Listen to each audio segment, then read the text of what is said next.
안녕하십니까. 어느새 완연한 봄이 왔네요. 오늘은 날씨와 기후에 대한 이야기를 여러분과 함께 해보도록 하겠습니다.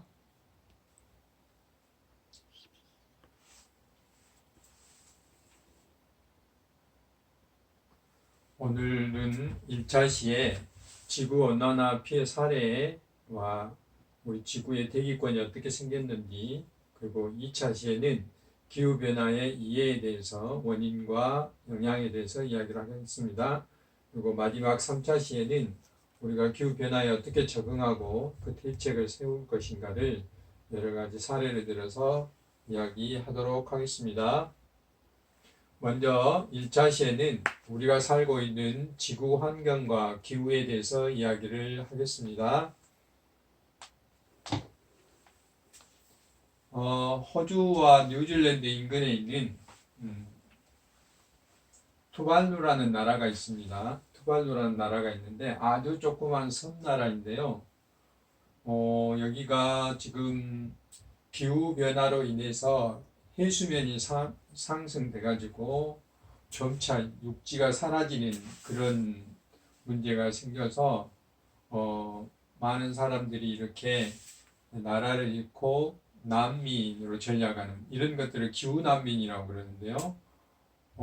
유엔에서는 이 기후변화 때문에 IPCC라는 정부 간 기후변화위원회라는 것을 만들어서 전 세계의 기후변화에 대한 여러 가지 대책들을 논의하고 있는 기구인데요.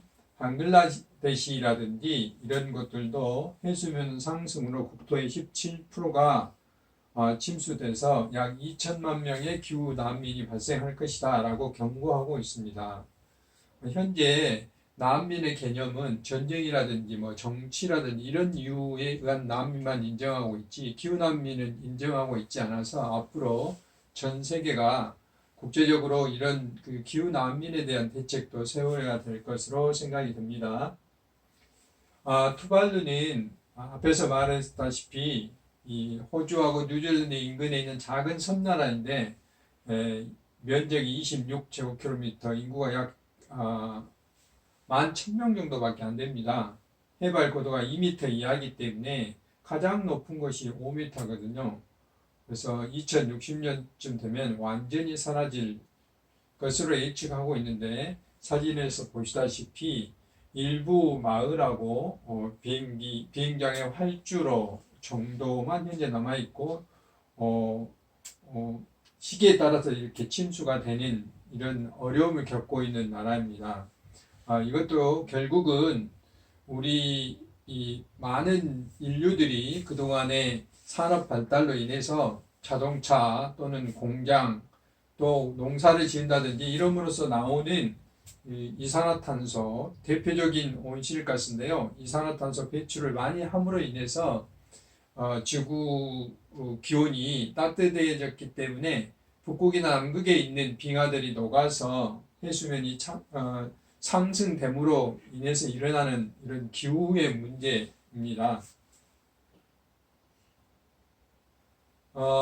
그래서 국제기구에서 과학자들이 예측한 바에 따르면 지난 100년간 온도는 이제 기준을 어디다 삼냐에 따라 약간씩 차이가 있는데요. 약 0.6도씨에서 0.8도씨 정도 상승했습니다. 전체 평균의 지구의 기후가요. 근데 만약에 앞으로 지금보다 4도씨 이상 온도가 올라가게 되면 북극과 남극의 얼음이 모두 다 녹게 된다고 그럽니다. 그러면 해수면이 5m 이상 상승되기 때문에 지구상의 모든 섬나라들이 수몰될 위기에 있지 않는가 하고 예측하고 있습니다. 우리가 그동안에 남극과 북극에 있는 빙하들이 지구의 물이라든지 바다의 그 수면 수위라든지 이런 균형들을 적절하게 잘 유지하고 있었는데 지구 온도가 따뜻해짐으로써 이런 것들이 무너져서 생태계 문제라든지 또 지구의 환경 문제라든지 홍수나 가뭄 문제라든지 이런 많은 문제들이 발생하고 있다는 것입니다. 그래서 2100년이 되면 지금같이 우리가 기후변화에 대비하지 않으면 최대 1cm, 그러니까 약 1m 정도의 해수면이 상승할 것으로 예측이 되거든요. 그렇게 되면 보시다시피 런던이라든지 우리가 지금 코로나 때문에 많은 어려움을 겪고 있는 이탈리아의 베네치아, 중국의 상하이, 시드니, 이런 우리가 알만한 나라의 도시들이, 대도시들이 이 바다 밑으로 들어가지 않는가 하는 그런 예측을 하고 있습니다. 또 작년에 인도네시아 대통령이 수도를 이전할 것이다. 지금 현재 자카르타가 인도네시아 수도인데 보르네오 섬으로, 보르네오는 이 보루나이라는 나라하고 인도네시아하고 두 나라가 위치하고 있죠. 이쪽으로 이제 이전을 하겠다라고 발표를 했고, 엄청난 양의 돈을 들여서 현재 이전 준비를 하고 있다라고 발표를 했는데, 그 이유가 두 가지거든요. 하나는 그동안에 많은 무분별하게 지하수를 많이 개발함으로 인해서 지반이 침하되는 이런 문제와 그 다음에 지구 온난화로 인해서 해수면이 상승돼서 자카르타가 해년마다 약 20cm 정도 가라앉고 있다고 합니다. 그럼에 따라서 홍수라든지 이런 그 기후에 매우 취약한 그런 현상을 보이고 있기 때문에 수도를 이전한다는 계획을 세워서 현재 착수 중에 있거든요. 이와 같이 이 나라가 바닷속으로 가라앉는다든지 또는 침수로 인해서 수도로 옮긴다든지 이런 일들이 현재 우리 주변에서 일어나고 있는 바로 체감이 되는 그런 기후변화의 문제입니다.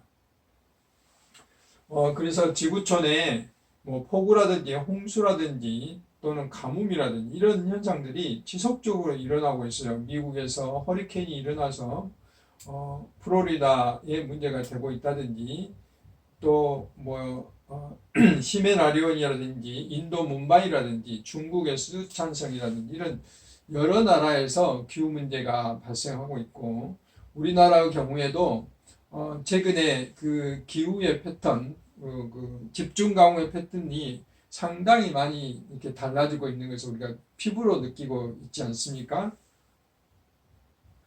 전 세계 기상 이변의 발생 추이도 과거에 1500년도에 보면은 20여 건에 불과했는데 최근 2000년도에 들어와서 120여 건으로 무려 100여 건이 이상이 증가되는 이런 문제가 있고 피해액도 엄청납니다. 이와 같이 경제적인 문제에도 기후변화가 관여를 하고 있다 하는 것을 알 수가 있습니다.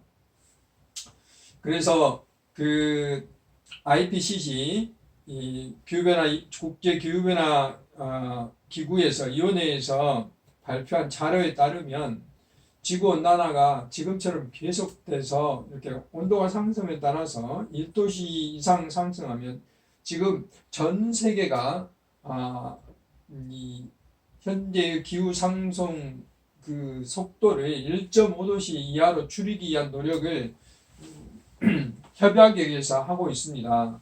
근데 이 이상 올라가게 되면 10억에서 20억 명이 물 부족에 시달리게 되고 그 다음에 최대 300만 명이 홍수나 폭우 피해를 입게 되고 그 다음에 그 우리 개구리나 이런 그 도룡뇽이나 이런 것들을 양서류라고 하는데 물과 그 육지에서 동시에 사는 그 생물들이죠. 이런 것들이 멸종할 위기에 속하게 되고 또 대부분의 바다에 있는 산호들이 멸종한 이런 문제가 생기게 되고요. 그럼에 따라서 지구상의 생물 다양성이 큰 변화가 일어난다 하는 예측을 하고 있습니다.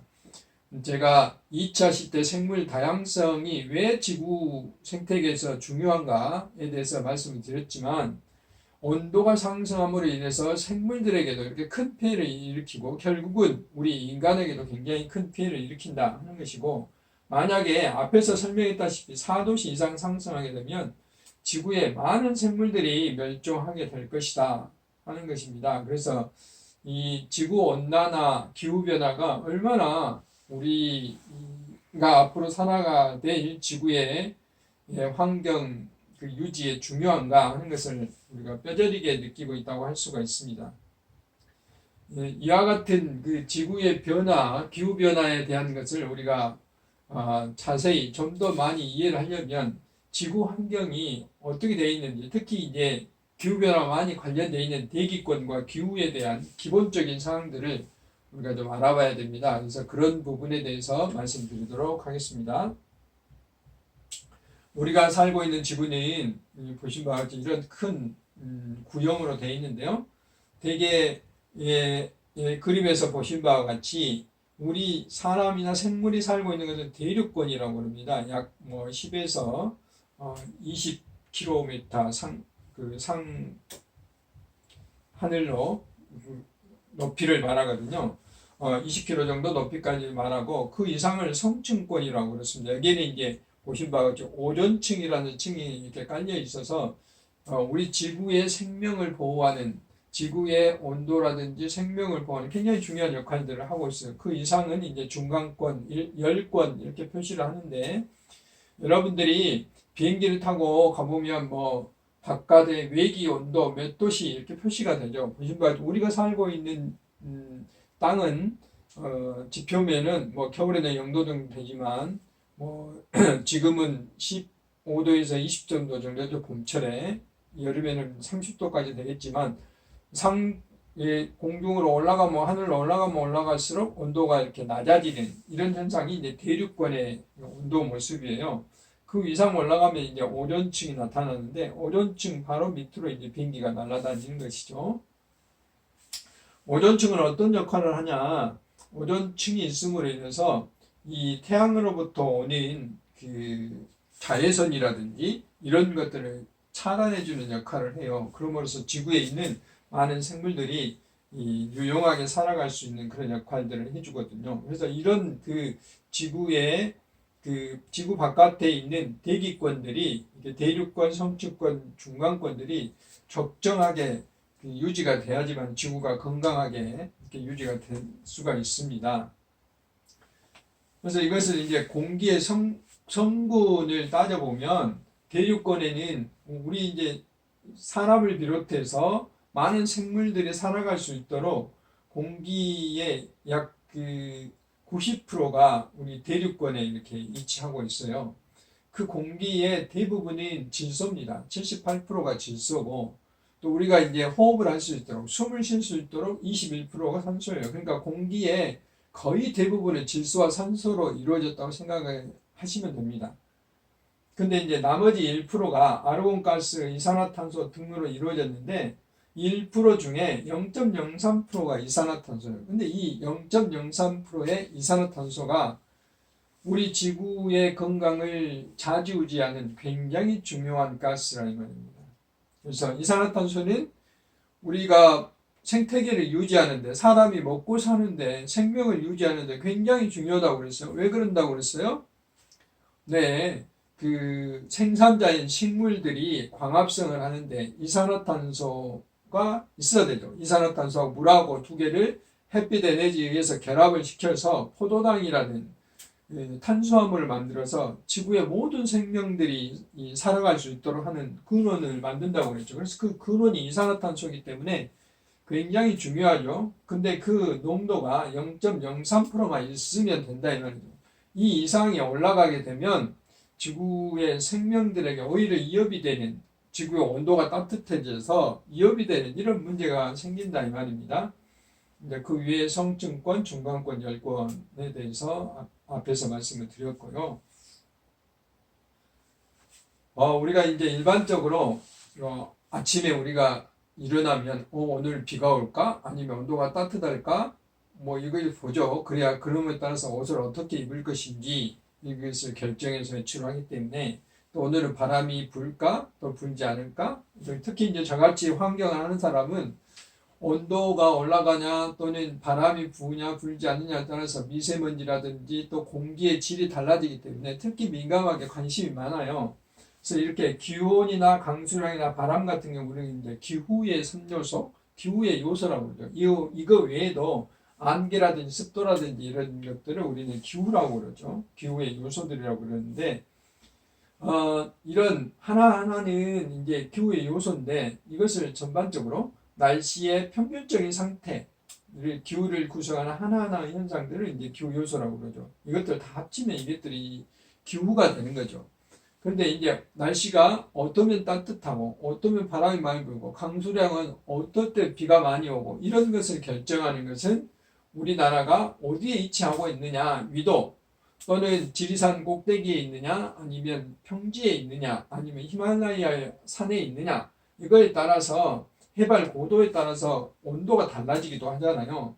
그 다음에 바다에서 바람이 불어오냐, 아니면 우리 겨울처럼 몽골 저기 북쪽에서 바람이 불어오냐에 따라서 온도가 낮아지기도 하고, 또 온도가 높아지기도 하고, 습도가 높아지기도 하고, 이와 같이 이도나 지리적 위치, 지형, 해발 고도, 해류 이런 것에 따라서 기후가 어떻게 될 것인지 이런 것들을 이제 기후 요인이라고 합니다. 기후 요인에 따라서 기후 요소가 이제 변하게 되는 것이죠.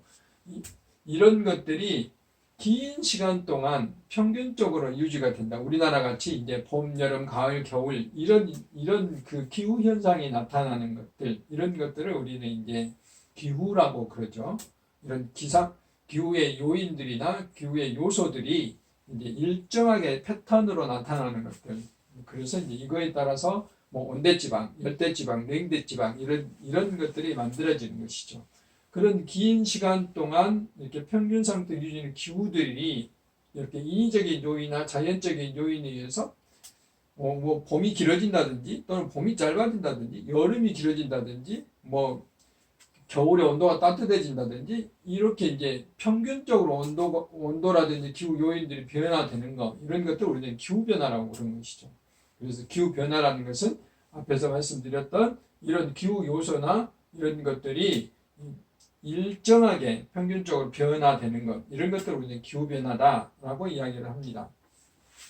그래서 다시 한번 반복해서 말씀드리면 우리가 날마다 경험하는 기온이나 바람, 비 이런 대기 상태를 우리는 날씨라고 그러고 이런 날씨가 수십 년 동안 이렇게 평균화되는 것, 뭐 봄은 꽃이 필 수 있도록 또는 남은 잎들이 나올 수 있도록 뭐 따뜻해지고 햇빛이 길어지고 이런 것들이 이제 우리는 기후라고 말을 할 수가 있습니다. 적어도 10년 이상에 걸쳐서 평균적으로 변화가 되는 이런 것들 통계적으로 중요한 기후 변동인데 이런 것들을 우리는 이제 기후 변화다라고 이야기를 합니다. 일반적으로 이제 우리가 살고 있는 지역은 이렇게 온대지방이죠. 온대지방 주로 이제 사람이나 생물이 살기에 이제 편안한 온도를 하고 있고 또 이제 태국이나 이런 데처럼 열대지방인 곳이 있고 사막 지역은 이제 건조 기후대죠. 그다음에 남극이나 이런 곳은 이제 냉대, 한대 이렇게 이제 이야기를 해볼 수가 있겠습니다. 지금까지 이제 우리가 기후 변화를 살펴보기 위해서 기후 변화에 의해서 실제로 현재 어려움을 겪고 있는 나라들의 해수면 상승으로 인한 문제들, 투발루라든지 인도네시아라든지 방글라데시에 대한 기후 난민에 대한 이야기를 했고 이 기후 난민이 일어나는데 이분들이 갈 데가 없어요. 주변에 뉴질랜드라든지 호주에서 이 난민들을 받아주면 좋은데 아직까지도 흔쾌히 받아준다는 그런 오케이 사인을 내지 않고 있거든요. 그럼으로 인해서 어려움이 있게 되는 것이고 이런 기후 변화를 우리가 이해하기 위해서 날씨라든지 그 다음에 그 날씨를 포함해서 기후의 요소, 기후의 요인들에 대해서 우리가 이야기를 해봤습니다. 이런 것들이 이제 꾸준히 평균적으로 변화되는 것들을 우리는 기후 변화다라고 이제 이야기를 했습니다. 그래서 지금까지는 1차 시에서는 이런 이제 기본적인 내용에 대해서 말씀을 드렸는데 2차 시에서는 이제 직접적으로 기후 변화의 요인들이 있고 원인이 무엇인지 또 우리가 어떻게 대처해 나갈 것인지는 계속해서 3차 시에서 말씀드리도록 하겠습니다. 수고하셨습니다.